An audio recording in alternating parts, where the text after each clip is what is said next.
Good morning everyone, welcome to the second part of our travelogue to Montenegro. On the second day of our stay in Montenegro we had booked an excursion to the Lovcen mountains, Cetynia and Budva. Unfortunately the weather forecast was pessimistic, it should rain. The morning was beautiful, sunny and warm. We stopped at the lookout points from where we have a breathtaking view of the entire Bath of Kotor. That was unbelievable. This was one of the most beautiful views I've ever seen. From this perspective, you can also see where the name Bocca Kotorska comes from the Italian word bocca, which means mouth, because the bay resembles an open mouth. Unfortunately, when we arrived in Lovcen, there were heavy rain clouds in the sky. We parked underneath the restaurant. From here it's 461 stairs to the mausoleum. When we buy tickets we heard a huge thunder. The gentleman at the cash desk said, "No problem, don't worry." Oh really? I thought it's storm, but okay, don't worry. We take the stairs, some of them lead through the tunnel.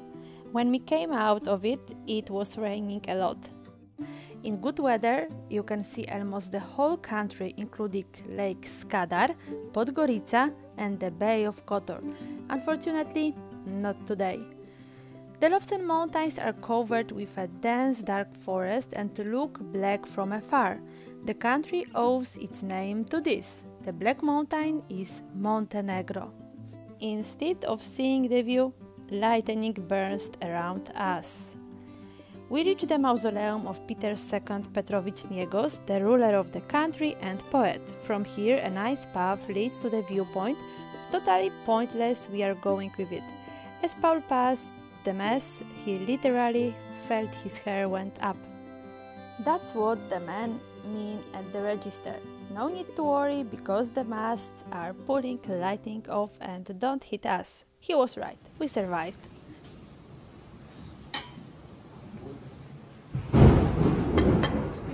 Thank you.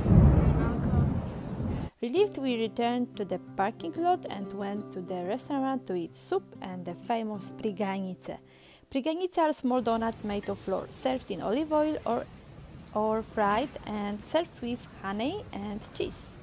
It didn't taste like sweet donuts, it tastes like some type of bread. For me, the best was the white, slightly salty, fluffy cheese with holes. It was delicious. In the pouring rain, we go to another excursion point. The next stop was Cetynia. We watched the city through the wet windows.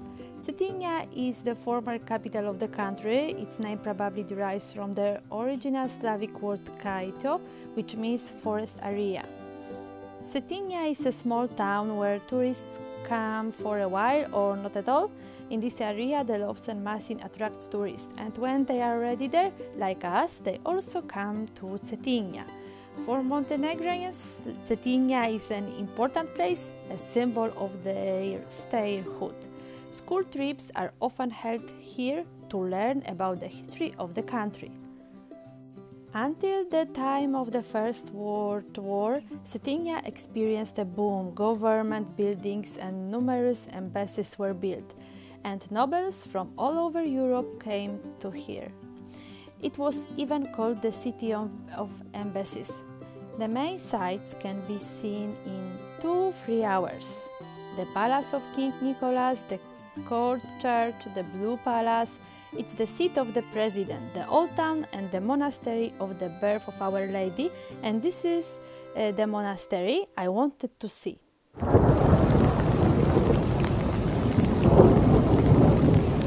Inside there are very important relics. The right hand of St. John the Baptist, a fragment of the Holy Cross and the relics of St. Peter Cetyński. After returning to the car, our driver told us that he wanted to give us a rakia for free because of the bad weather. I said I don't drink alcohol, so I will drink juice.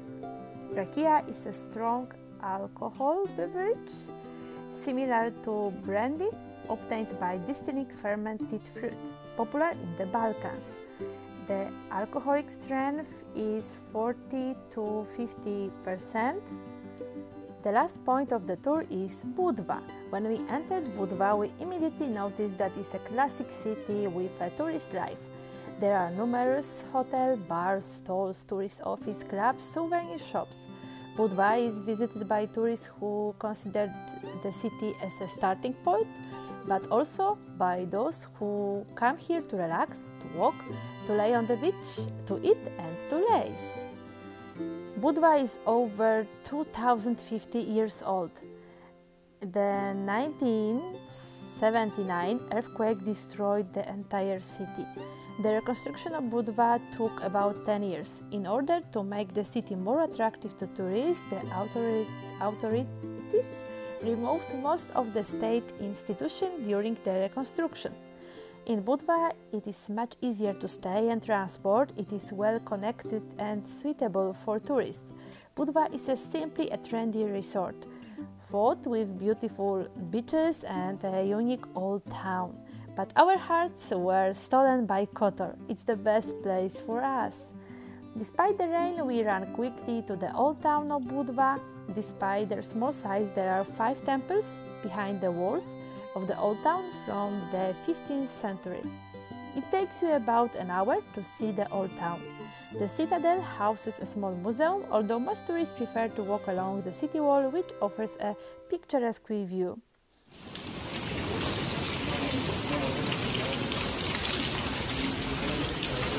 According to the legend, sailors came ashore carrying an old icon. They wanted to find out if they had come to Christian country. This painting was later brought to the cathedral and is still there today. Our Lady of Budva. All in all, I'm glad we bought this trip because it rained almost all day and we wouldn't go anywhere. But it's not the end of this day, and now I will show you what we did next. At 4 p.m. it stopped raining. I walked through the old town by myself. I wanted to get lost in the maze of the old town and eat pizza. Paul was in the room to attend the online conference for his work. He wanted to join me later. There are several theories where the name of the city comes from. One theory says that from the ancient Greek word katareo, which means hot. On the other hand, there are documents that say that the city of the Catera in the Roman language means squeezed and strangled. Both theories fit Kotor.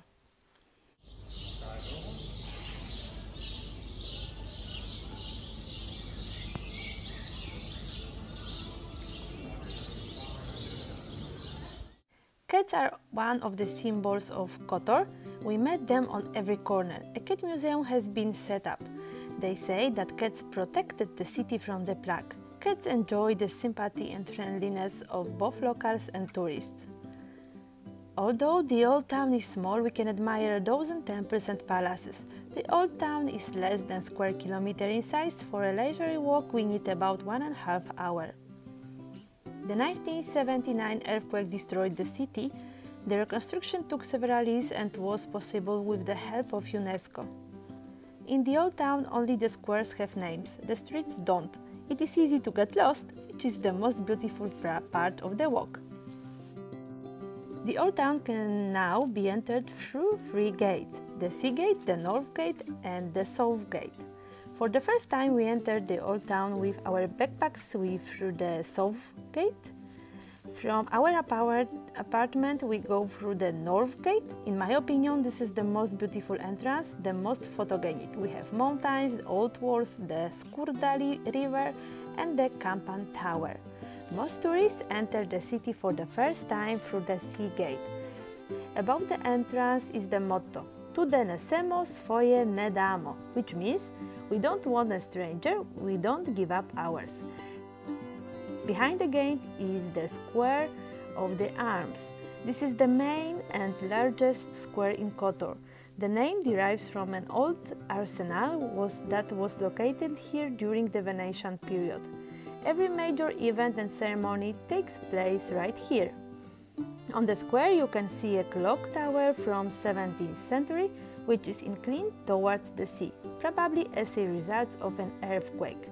On the square there is a lot going on. Cafes, restaurants, souvenir shops. Every tourist with or without a map will land here. My favorite place in the old town is the church square. Here are the main church of St. Nicholas and the small church of St. Luke, which is probably the oldest church in the city. It is one of the few buildings not damaged by earthquakes in 1979. And finally, another symbol of Kotor, a cathedral of St. Tryphon, destination of pilgrims and miracles.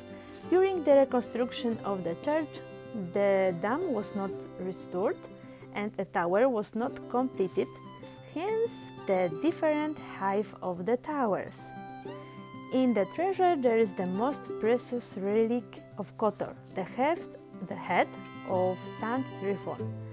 Finally, Paul came to me and we set out for our last adventure in Kotor.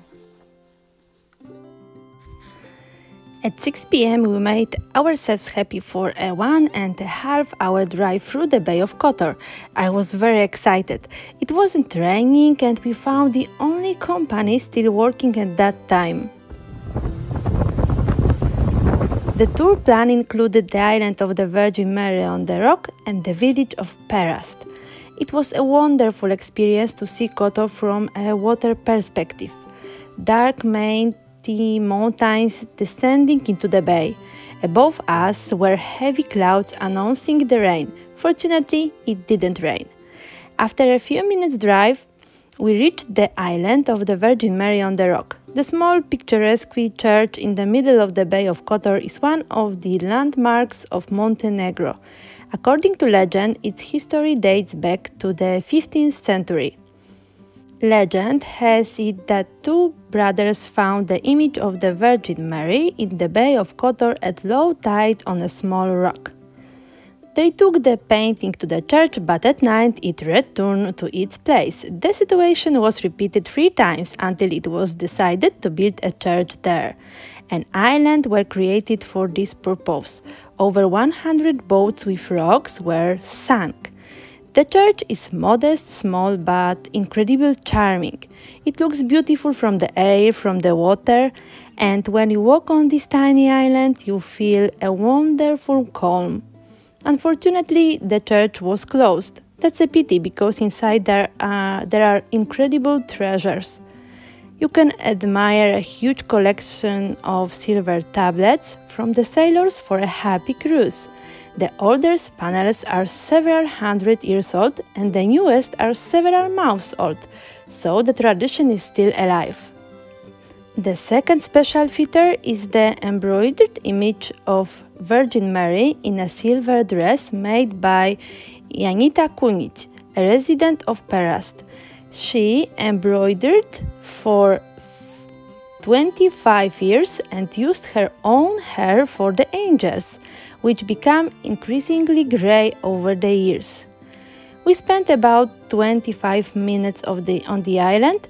Afterwards, we took a half-hour walk through Perast. Perast is a small town with a main road and several paths between the buildings. I had the feeling that all the buildings were listed. It was very quiet and calm. Half an hour was enough to walk along the coast to the end of the village on one side. On the other side, we didn't make it.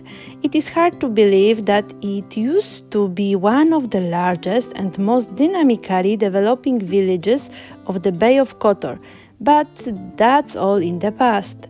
Now, if someone needs peace and quiet, then Perast is the right place. And for the other 2-3 hours are enough for a leisurely walk. At the end of this eventful day, we go to a delicious dinner. Of course, we look for traditional dishes on the menu. As an appetizer, we ordered Niguski prust. This is Montenegro's delicacy. The name derives from the village of Nigusi, located between Kotor and Cetynia, where ham is produced.